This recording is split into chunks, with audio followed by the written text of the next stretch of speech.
Well, it wasn't exactly a stealthy wild camp. I was literally right on the path, on the cliff edge there. I mean, you can't see now because of the sea mist, but last night I had a beautiful view of the cliffs and the sea. And obviously you can hear that now. But never saw or heard a soul all night. Got 6 hours of beautiful sleep. So a pretty successful wild camp. I'm happy. Well, beginning of day 5. On the road quite early. It's 5:40. I've been going for at least 10 or 15 minutes already. You kind of feel when you're doing wild camping, you're responsible to kind of get on route before 6, which is fine by me. It's generally what I want to do anyway. But got a lovely 6 hours sleep, so cannot grumble on that. The noise of the waves in the background. Very nice spot. So, real shame not to be able to camp where I planned to with the view of Brunswick Bay. I would have loved that. But the upside of not being there is I did an extra couple of miles looking for that place to be able to pitch my tent. So I'm only about a mile or so into Sand's End, and then it's Whitby. So I was almost yesterday thinking Whitby for lunch. No, I'm way beyond that now. So Whitby might be open for a bacon butty. I'm hoping so, somewhere. And then I'm going to be on to Robin Hood's Bay and then beyond. So I'm going to probably be hitting Robin Hood's Bay for lunch and then pushing on further to Scarborough. Might try and find a campsite along there. There's a couple of different sort of spots that you can potentially stop at, I think. So I'll be doing more miles today. My wife's also checked the times for different trains to be able to get home, and it looks like there's good options at 3:26 and 4:26. So I'm going to get buses back to Elmsley from Filey. So my target now is to try and finish a bit earlier on that last day as well. So yeah, I'm going to crack in a few miles today, I think. Now, the other thing to report, I do have some pretty whacking blisters on the balls of both of my feet. I think just from the amount of downhills I've done sharp, agitated the skin or whatever. So the blister plasters roll back, but I've taped them in place with my calisthenics tape. So hopefully that's going to do a bit better. Still got another 4 of the big blister plasters, so I should be okay until tomorrow. But yeah, fingers crossed. You come down the railway lines past the disused quarries, come into Sand's End. There's a toilet block. There's lots of people in their vans in the car park. And there's a little toilet block. That's that's very useful. I feel fresh as a daisy now. It was a sink wash, but it was a sink wash as close to a shower as I think you can get it. The whole top half of my body is looking beautiful. And as is sunrise. Breaking through the mist a bit earlier today. Doesn't feel as hot today. Yeah, I think it's going to be a good one.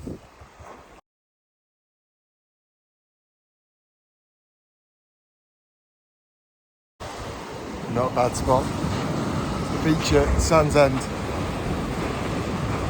So I follow the road up there, and literally that headland is Whitby. So yeah, very nice. Very nice. The perks of an early morning walk.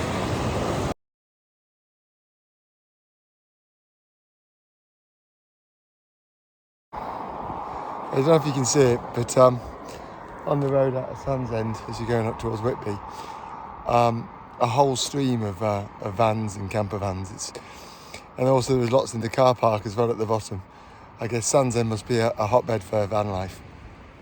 Quite a few people just waking up saying, all right, morning, as you're wandering by. But yeah, every single one of those vehicles you can see in that line, everyone's a van, camper van or a mobile home or some description. Yeah. Walking into Whitby and suddenly got this about the Cleveland Way. Genuinely almost walked past it. Lovely. So it's quite misty now. It's got more misty. Sign says, carry on down there. I've just come from down there. Lovely line of benches all dedicated to different people. It's lovely.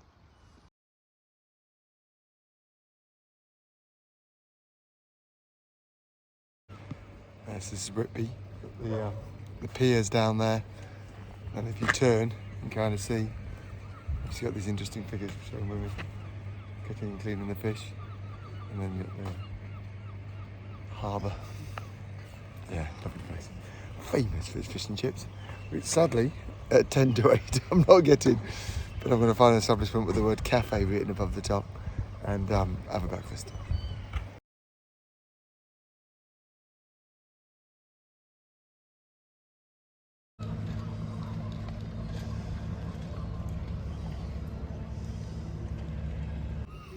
Just sat here at Whitby, just had my coffee, just had my bacon and sausage sandwich. It's beautiful. Yeah, very nice spot. After this, I have to go to the co-ops and do a resupply. I'm going to need a bit of resupply because I don't know where I'm going to be camping tonight. Quite a long way towards Scarborough, I imagine, but I certainly need to resupply. This is my view.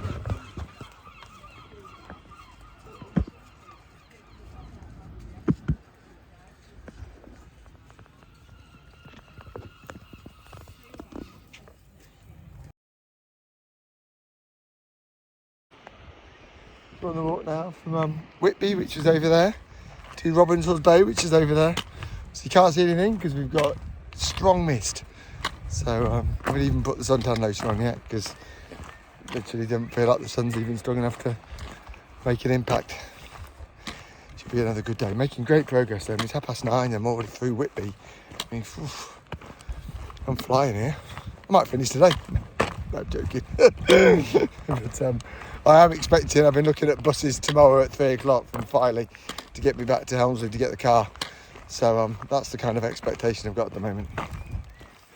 Should have filmed it really. Just gone through, it's called Whitby Holiday Park. As you're coming out of Whitby, you go around the corner from the Abbey and then you, literally the path takes you into a holiday park. And there's a reception there and there's a little shop. Most importantly, there's lollipops. So I've actually got one of the orange lollipops and had this big comfy chair.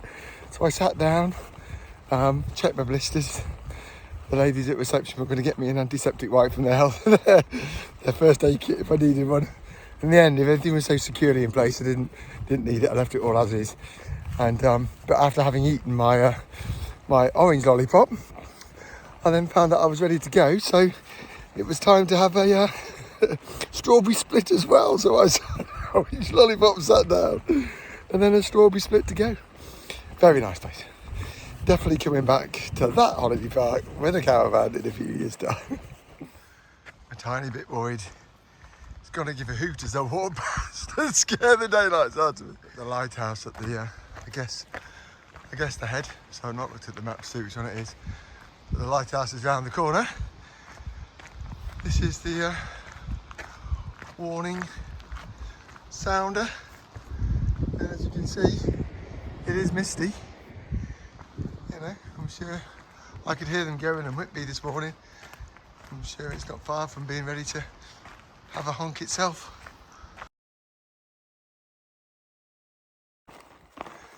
Yeah, so the lighthouse here, as I just walked past the sign at the bottom, saying these are country cottages for hire, rural retreats. I think, to be honest, the other ones with the horns on top look like they're country cottages. So I don't know if it's not a lighthouse anymore or the lighthouse bit is fully automated and people can just chillax in the cottages. That's a lovely spot there, isn't it? To have your little break. Very nice.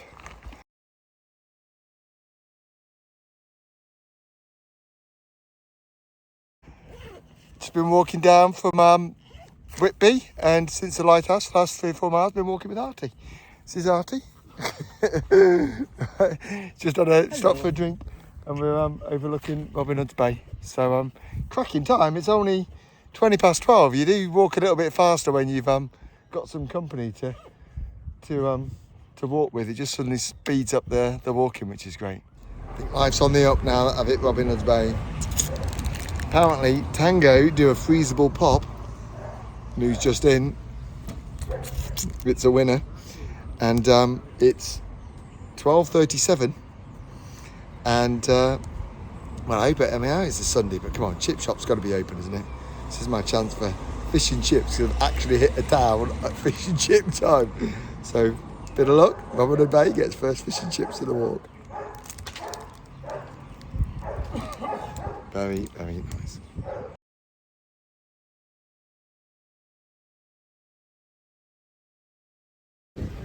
Providence Bay. Looks like the sea's out. This is where the coasters come to end their walk. Hard to video because there was so many people around, but Providence Bay, very, very nice place. Again, very Cornish, lots of sweet little alleyways starting back in different directions, little shops, not really fit for cars.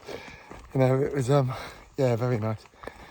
I imagine inevitably I'll be back there one day, at the end of a coast to coast. I can't believe I won't be doing that at some point in the next couple of years. Passing through does make me think about the coast to coast. It's yeah, it might be on my next walk, it might not. It's a nice spot. It's quite a steep drop down there, down the steps, but then you get to Boggle Hole, and there's a little cafe and quite a grand looking youth hostel, and a lovely little beach with smell of seaweed. You know, the proper little cove, great for paddling in and probably spending a bit of the time trying to do some crabbing, I should think. That's it. Obviously I'll go further up yonder. Yeah, Boggle Hole looks nice. Yeah, so this is Stoop Beck. So it's another very, very steep downhill actually. Lovely. Come down to the seaside again. But yeah, it's worth noting that after Robin Hood's Bay, you get up on the cliffs, and the cliffs are fairly high, and you go all the way down to the sea level twice at Boggle Hole and then Stoop Beck. You know, it looks like once I get up this time and get towards Ravenscar, that's it. It looks kind of, you're up an awfully long way until you get to something waterfall, which is like 6 or 7 miles away at least. So yeah, but it's worth noting it yeah, takes a little bit out of you after Robin, especially when you've had as many fish and chips as me. But it's very beautiful. Look, get the bridge, get this, get the mist. What more could you want? It's lovely. Walking up, you come across an old Second World War lookout spot, pillbox. I don't know. You can't actually go in by the looks. I think we need to see. I think I need to see anyway. Go in. Oh my good lord. This is where they're going to have racks for things. Oh my goodness. Hold up. And that's Outlook. Yeah, so this must have been some kind of lookout station and also gunning station to protect the harbour. Yeah, I mean, this is... Wow. There must have been more, but it's obviously fallen into the cliff. Looking at the soil on top, thinking, what's that for then? Did they try and dig it into the hillside to conceal it? But we've got slits down there. Then, of course, it occurred to me that they're not trying to conceal it into the hillside. They just want to put soil on top and grass on top so that you can't see it from air. So that's just to conceal it from up there from any planes. It doesn't need to look concealed horizontally, just from above. They said there's a lot of adders on Ravenscar, and I do believe they're right. Golly, wasn't really expecting that, but we'll be keeping even closer attention to where I put my feet the rest of the way. Just making my way through the fields behind Ravenscar. Ravenscar is an interesting place. As you enter it, obviously you've got the adders, and then you've got the alum works. So obviously there was a lot of alum that they're pulling out here, so the local family must have made themselves a good deal of money. You know, they must have been alum billionaires back in the Victorian days. And then once that had kind of died down, obviously they needed something new to make up. So one of them decided, if it was late Victorian time or early Edwardian even, that they were going to turn Ravenscar into the, you know, the next Saltburn-on-Sea. You know, it's like turn it into a resort town. And they made the whole grid of roads. They made the whole sales pamphlets, the flyers, trained people up here to come and have a look, and obviously people love the look of it and the views and the space, but there's no beach. So when they went down apparently and walked down and looked and realised the beach is like a really sharp descent down and there's not really very much there, so the Victorians thought, this is not what I want. So it never got off the ground. So they built some houses. So there's some lovely big kind of late Victorian Edwardian villas. But that's it. You know, just a few. And yeah, but with a really robust little squared out road network around it. Yeah, fascinating little place. Kind of thing that could only happen in England. Yeah. As you're walking along, you come to another one of the watching towers. I mean, could that have been spotting and then radioing information through to the gunning position that we passed earlier, possibly? Very good. There's a chance this is even older. Could this be a watching tower from the First World War? They were very, very conscious of looking for submarines in this area after the attack on Scarborough.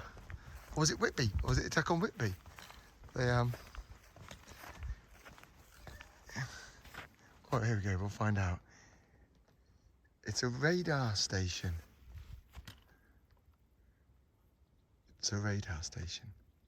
So it says that is a Coast Guard lookout station that does predate the war. So it's my theory of potentially First World War is not impossible, but I think they just had lots of people out looking for that. But that is the radar station. Yeah, it used to be able to detect signals and tap into what activity the Germans might have had out at sea. So you go up some stairs there and you can go and have a look. See what the view is. This is a lovely spot. It's a really lovely spot.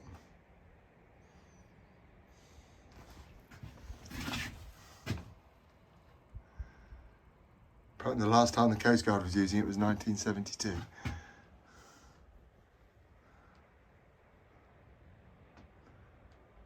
Fabulous.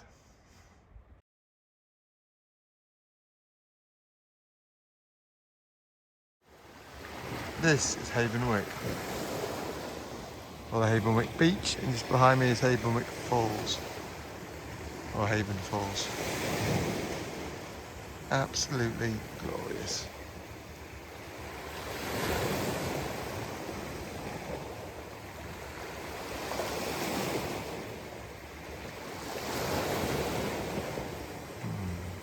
See, nice thing about doing the walking in the evening, you know, it's almost like I'm still walking here, it's 7:10. Is you get to places like this and you're in no hurry, because the miles that you're doing now are tomorrow's miles. It's like you're cheating. I've done probably 24 miles today.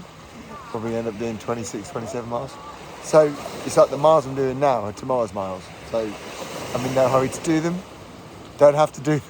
It's like, stop anytime I want. So it makes it a bit easier. Yeah, so two things happened to me today. Lost my map, which is a shame. I'll buy another one to make sure that I can look back at it and read the maps, because that's kind of how my memory works. And also the place that I thought I was going to camp it is not open anymore. So might be open in a year or so, but it's not open. So in which case, I'm probably just going to be wild camping again, same as last night. There's probably a cliff with my name on it about 2 or 3 miles further down the road. So I had no trouble sleeping last night. Found a very, very easy spot, and not a single person passed the tent, so I'm not too worried about it. I'm quite relaxed about that. That's what I mean. I've got all the food I need and water I need. Yeah, so, and it'll if you happen to get to Filey sooner to be able to get some transport back to my car, it's going to take 2 or 3 hours. I'll make sure that's in the video tomorrow. I was just getting a bit too comfortable there on the beach again. Stopped a bit too long, all stiffened up, having a chat with a lovely couple. Got to get moving, or I'm going to struggle to get to my final destination, because I know I've got to like walk up some of that now before I find somewhere to stop. Lovely spot. This sign tells me I've got to be careful I don't go too far tonight. So Ravenscar, where I left after having the lollipops, 4 miles. And then here, look, showing me that Scarborough is only 5.5 miles away. That's nearly the end. So, yeah, Scarborough's only 5.5 miles away. I'm only 13.5 miles away from Filey. So yeah, I mustn't go too far today. I might be finished at 9 o'clock tomorrow morning, stuck in Filey Big. Was having a lovely chat on the beach to a couple, Carl and Cowan. Yeah, really nice. They're very interested in my adventures, and yeah, it seemed like a lovely couple. So also, as I'm at this point, sort of getting close to the end of Cleveland Way, it also makes me think about what I'm going to do next year. Still got no idea. Still really have no idea. I mean, coast to coast is a possibility, maybe. Pembrokeshire Coast Path possibility, Norfolk Coast Path, which would be a smaller walks possibility. Don't know. It's not coming to me yet. I think it might be driven by time and what's going on and other holidays.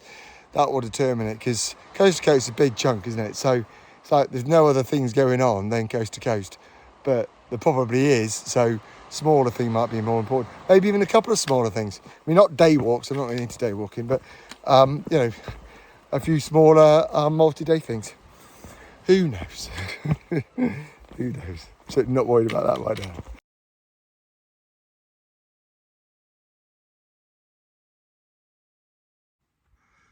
So it's a nice little spot. The sign there's telling me Cleveland Way continues just down there. This is in memory of Anne Hazel, president of the Scarborough Rambling Club, 1978 to 1993. She must have been much loved. They're still keeping up the flowers behind the bench. And yeah, it's a lovely spot. The footpath, the Cleveland Way comes up there, and then another footpath starts about there. So I bet this was the turning point on a nice little loop that you did from Scarborough. It must have been one of their regular spots. It might well be very close to where I'm camping tonight. There's literally a spot just there that I could fit into. I did spot this bench from the satellite. I'm going to go and have a look a bit further down as well. But yeah, very nice. And I've done about 26 miles now. I'm starting to get a little bit tired. I'm sure Anne would appreciate that. Not a bad pitch. Scarborough's only about 4 miles away. Pretty good views. Always the ocean. I'm pretty sure I'm going to see a sunrise. Well, mist dependent in the morning. So yeah, this is the exact spot that I looked at on Google Maps and thought looked likely. Pretty sure people wild camp here all the time. The grass looked a bit beaten down. So yeah, nice spot.